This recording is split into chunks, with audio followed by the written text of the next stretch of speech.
بسم اللہ الرحمن الرحیم۔ السلام علیکم ورحمۃ اللہ وبرکاتہ۔ ناظرین کرام، آج ہم آپ کے سامنے امام جعفر صادق علیہ السلام کے کچھ کرامات آپ کے سامنے بیان کرنا چاہتے ہیں۔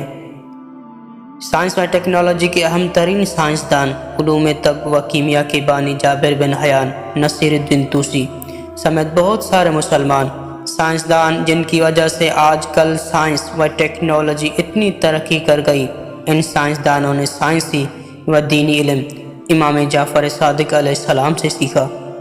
17 ربیع الاول سن 83 ہجری قمری کو طلوع فجر کا وقت تھا۔ شہر رسول مدینے کی فضا برکت سے معمور تھی۔ اسی ہنگام میں خاندان عصمت و طہارت کی ایک عظیم ہستی امام جعفر صادق علیہ السلام نے عالم ہستی میں قدم رکھا۔ شہر مدینہ کی خیر و برکت میں مزید اضافہ ہو گیا۔ امام جعفر صادق علیہ السلام نے اپنی 65 سالہ بابرکت زندگی میں اسلام کی بے پناہ خدمت کی اور اسلامی تعلیمات کو پھیلانے کا جو عظیم سلسلہ آپ کے والد بزرگوار امام محمد باقر علیہ السلام نے شروع کیا تھا، اسے نہ صرف جاری رکھا بلکہ مزید وسعت عطا فرمائی۔ امام جعفر صادق علیہ السلام کے زمانے کو علمی ارتقاء اور ترقی کا زمانہ کہا جا سکتا ہے، کیونکہ عوام اور خواص ہر ایک اس زمانے میں تحصیل علم کی طرف متوجہ تھا، اور اس زمانے کا ماحول کاملاً اسرار قرآن کی تبلیغ اور انکشاف کے لیے سازگار تھا۔ اس علمی ماحول ہی کی وجہ سے امام کو اسرار علوم دینی کے انکشاف کا موقع ملا۔ آپ کے حکیمانہ کلمات، علمی و طبی نظریات، دینی بیانات کی پرجوش نہر تھی جو تشنگان معرفت کو سیراب کرتی چلی جا رہی تھی۔ تشنگان دانش اور بیماران جہل دور دراز سے آتے تھے اور جہالت کی بیماری سے شفایاب ہوتے تھے۔ مورخین آپ سے روایت کرتے اور دانشور کتابی صورت میں آپ کے فرمودات جمع کرتے تھے، حتیٰ کہ حفاظ اور محدثین جو کچھ بیان کرتے تو حوالہ دیتے کہ امام جعفر صادق علیہ السلام نے یہ فرمایا ہے۔ امام جعفر صادق علیہ السلام سے کسب فیض کرنے والے شاگردوں کی تعداد ہزاروں میں ہے، جن میں ہر مکتب فکر سے تعلق رکھنے والے لوگ شامل ہیں۔ آپ کے ممتاز شاگردوں میں سے حشام بن حکم، محمد بن مسلم، ابان بن تغلب، حشام بن سالم، مفصل بن عمر اور جابر بن حیان کا نام خاص طور سے لیا جا سکتا ہے۔ ان میں سے ہر ایک نے بڑا نام پیدا کیا۔ مثال کے طور پر حشام بن حکم نے 31 کتابیں اور جابر بن حیان نے 200 سے زائد کتابیں مختلف علوم و فنون میں تحریر کی ہیں۔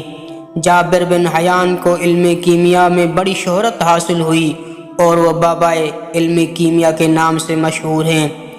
اہل سنت کے درمیان مشہور چاروں مکاتب فکر کے امام بلا واسطہ یا بالواسطہ امام جعفر صادق علیہ السلام کے شاگردوں میں شمار ہوتے ہیں۔ خاص طور پر امام ابو حنیفہ نے تقریباً 2 سال تک براہ راست آپ سے کسب فیض کیا۔ آپ کے علمی مقام کا اعتراف کرتے ہوئے امام ابو حنیفہ نے کہا، میں نے جعفر ابن محمد سے زیادہ پڑھا لکھا کسی اور کو نہیں دیکھا۔ ایک اور مقام پر امام ابو حنیفہ نے امام جعفر صادق علیہ السلام کی خدمت میں گزارے ہوئے 2 سالوں کے بارے میں کہا، لولا السنتان لہلک نعمان، اگر یہ 2 سال نہ ہوتے تو نعمان ہلاک ہو جاتا۔ اور اب ہم آپ کے سامنے ایک معجزہ امام جعفر صادق علیہ السلام بیان کرتے ہیں۔ راوی کہتا ہے کہ ہم امام جعفر صادق علیہ السلام کے ساتھ حج کے لیے جا رہے تھے کہ راستے میں ایک کھجور کے سوکھے درختوں کے پاس ٹھہرنا پڑا۔ حضرت جعفر صادق علیہ السلام نے زیر لب کچھ پڑھنا شروع کر دیا جس کی مجھے کچھ سمجھ تو نہ آئی۔ اچانک آپ نے سوکھے درختوں کی طرف منہ کر کے فرمایا، اللہ نے تمہیں ہمارے لیے جو رزق ودیعت کیا ہے اس سے ہماری ضیافت کرو۔ میں نے دیکھا وہ جنگلی کھجوریں آپ کی طرف جھک رہی تھی جن پر ترخوشے لٹک رہے تھے۔ آپ نے فرمایا، آؤ اور بسم اللہ کر کر کھاؤ۔ میں نے آپ کے حکم کی تعمیل کرتے ہوئے کھجوریں کھا لی۔ ایسی شیرین کھجوریں میں نے پہلے کبھی نہ کھائی تھی۔ اسی جگہ ایک اعرابی موجود تھا، اس نے کہا، آپ جیسا جادوگر میں نے کبھی نہیں دیکھا۔ امام جعفر صادق علیہ السلام نے فرمایا ہم پیغمبروں کے وارث ہیں، ہم ساحر و کاہن نہیں ہوتے، ہم دعا کرتے ہیں جو اللہ تعالیٰ قبول فرما لیتا ہے۔ اگر تم چاہو تو ہماری دعا سے تمہاری شکل بدل جائے اور تم ایک کتے کی شکل میں ہو جاؤ۔ اعرابی چونکہ جاہل تھا اس لیے کہنے لگا ہاں ابھی دعا کیجئے۔ آپ نے دعا کی تو وہ کتا بن گیا اور اپنے گھر کی طرف بھاگ گیا۔ امام جعفر صادق علیہ السلام نے مجھ سے فرمایا جاؤ اس کا تعاقب کرو۔ میں اس کے پیچھے گیا، وہ اپنے گھر میں جا کر بچوں اور گھر والوں کے سامنے اپنی دم ہلانے لگا، انہوں نے ڈنڈا مار کر بھگا دیا۔ میں واپس آیا، تمام حال امام جعفر صادق علیہ السلام کو سنایا، اتنے میں وہ بھی آ گیا۔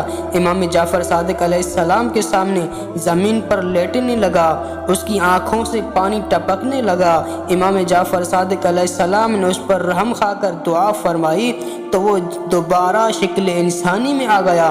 آپ نے فرمایا اے اعرابی، میں نے جو کچھ کہا تھا اس پر یقین ہے کہ نہیں؟ کہنے لگا ہاں جناب، ایک بار نہیں اس پر 1000 بار ایمان و یقین رکھتا ہوں۔ ان کے جد مصطفیٰ احمد مصطفیٰ کو بھی لوگ جادوگر کہہ کے پکارتے رہے معاذ اللہ، اور ان کی آل پاک کے بارے میں بھی یہی خیال کرنے لگے۔ فرق صرف یہ تھا کہ وہ کافروں میں سے تھے اور یہ منکرین میں سے تھے۔ اس پر بھی خوشی ہے کہ وہ کتا بننے کے بعد راہ راست پر تو آ گیا۔